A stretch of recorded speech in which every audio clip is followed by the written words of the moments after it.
kerja, baju dinas misalnya, baju kerja ya, atau umumnya orang pakai, dan itu demi untuk menjaga wibawa dia dan seterusnya. Tapi dalam rumah dia akan menggunakan pakaian-pakaian yang menarik buat istrinya, sebagaimana istrinya juga akan menggunakan pakaian yang menarik buat dia, sehingga terjadi kasih sayang, keromantisan, interaksi biologis yang nanti akan menghasilkan ya populasi manusia yang memang salah satu tujuan kita di muka bumi ini adalah berpopulasi ya, dan tidak akan terjadi kiamat sampai seluruh manusia lahir ya. Nah ini pembukaan kita tentang masalah dandan itu ya. Jadi yang pertama boleh orang dandan gitu kan, yang penting bahan-bahannya halal ya. Kemudian yang kedua, tidak dibenarkan bagi perempuan ya secara khusus kalau mereka keluar, mereka dandan di luar sana untuk ya menarik lawan jenisnya ya. Akhirnya mereka menggunakan baju yang tipis, transparan, ya. Mereka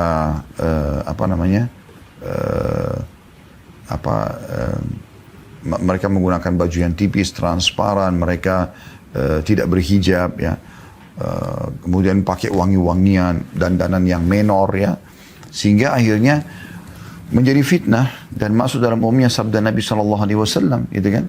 Bahwasanya aku tidak meninggalkan fitnah lebih besar bagi kaum laki-laki dibandingkan kaum wanita, gitu ya. Itu berbahaya sekali, akan terjadi kerusakan tatanan masyarakat ya.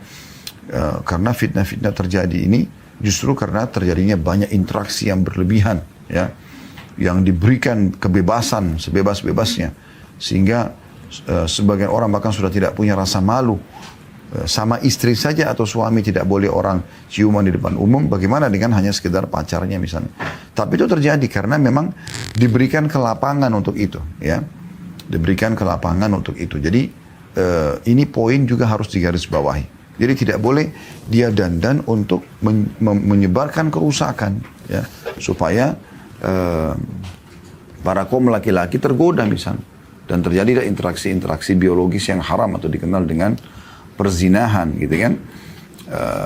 Dan ini harus ada peran aktif dari setiap wali wanita, ayahnya, saudaranya, gitu kan, mahramnya secara umum, suami kalau ada suaminya, dan juga lingkungan pemerintah setempat sebaiknya memang membatasi ya poin-poin seperti ini, agar atau memberikan peraturan-peraturan ya, sehingga tidak tersebar kerusakan dan fitnah besar ya di tengah-tengah masyarakat, gitu ya.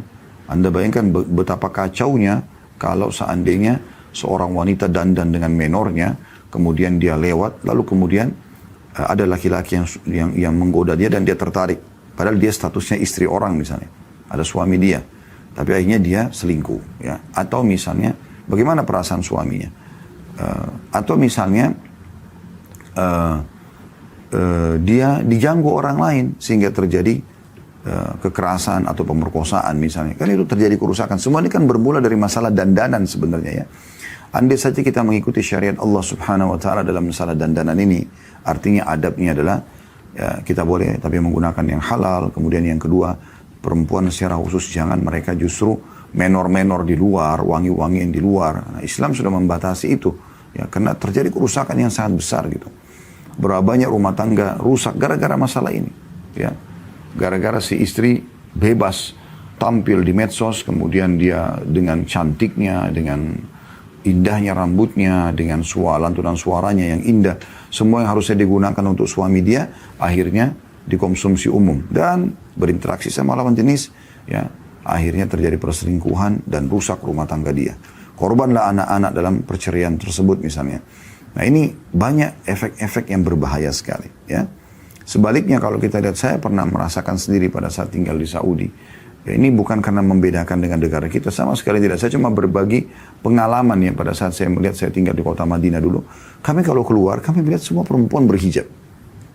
Semua perempuan, bahkan mayoritasnya bercadar. Baik itu di pasar, di jalan, ya, di mana saja. Di mana saja. Minimal sekali jilbab.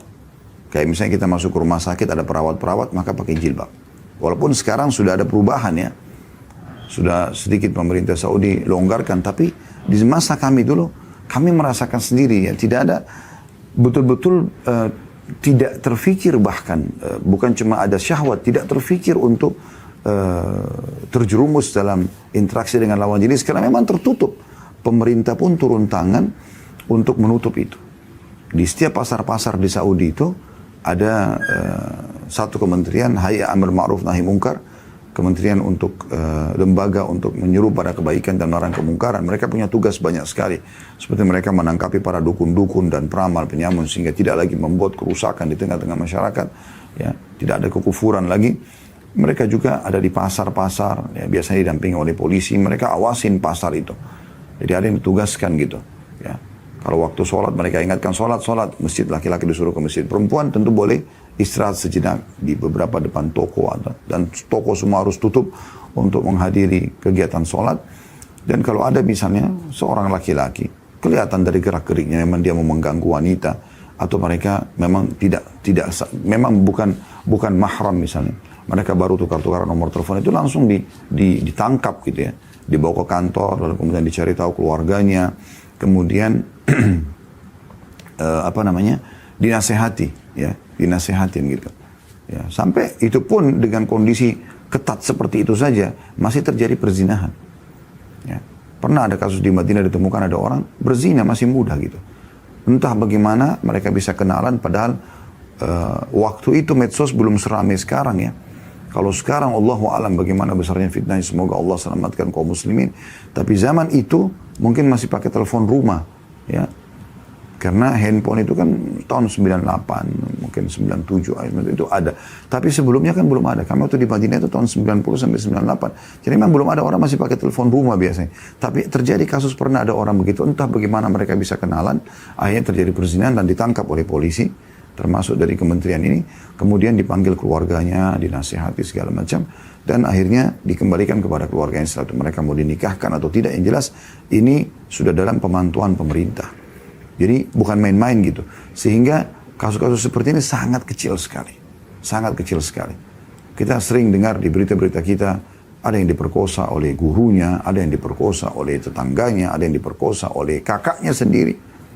Karena sangat terbuka gitu. Sangat terbuka.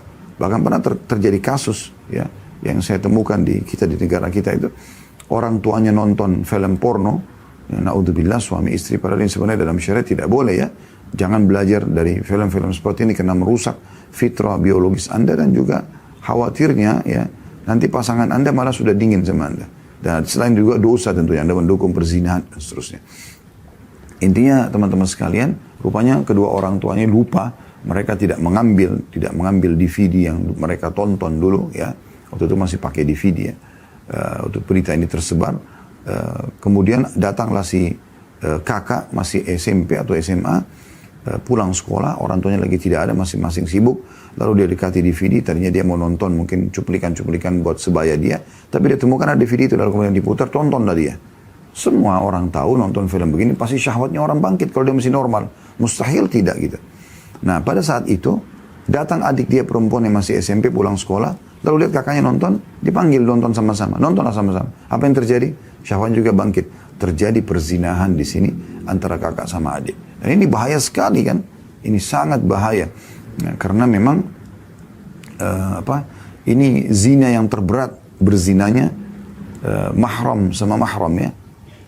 Orang tua sama anak-anak sama orang tua, ponakan sama tante, ponakan sama paman, kemudian saudara sama saudarinya. Nah ini semua berbahaya sekali. Nah, jadi ada efek-efek gitu. Nah memang ini harus ada campur tangan dari individu kita sebagai wali di rumah, sebagai orang tua kepada anak-anak dan juga ya, pemerintah setempat. Ya. Nah, Syekh Abdullah di sini ingin menitik beratkan tentang bagaimana supaya bahaya-bahaya yang dikhawatirkan terjadi di tengah-tengah masyarakat itu bisa minimal berkurang, ya, kalau tidak hilang dari pergaulan bebas, ya, dari pergaulan bebas. Anda jangan salah ya, di wilayah-wilayah barat itu mereka sendiri terganggu dengan peraturan yang sudah terlanjur mereka buat. Kalau 18 tahun dan dianggap dewasa boleh berbuat apa saja. Boleh seks bebas, boleh minum minuman keras, udah boleh tuntut bahkan orang tuanya. Itu sebenarnya peraturan ini mengganggu mereka.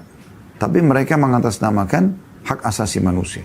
Akhirnya Tidak bisa lagi orang tua mencampuri anaknya kalau sudah 18 tahun, mereka sudah leluasa gonta-ganti pasangan.